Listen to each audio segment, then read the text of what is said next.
Hi, it's Don Martin for the Rotary Club of Jasper. Over the last couple of weeks, some of you have seen pictures of us on the internet in or around tents, and you wanted to know what in the world was going on. Well, 2 weeks ago, our speaker at the Wednesday meeting of Rotary, and we meet every Wednesday at the Technical College at noon.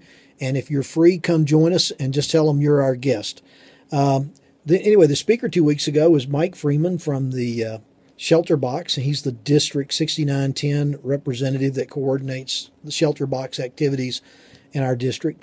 And he presented a great presentation and explained how Shelter Box is the first on the scene worldwide when there's an international disaster that requires assistance in some kind of shelter.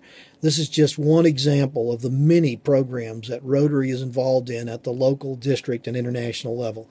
We hope that when you have time, you'll come visit us any Wednesday at the Tech College in Jasper. Look forward to seeing you.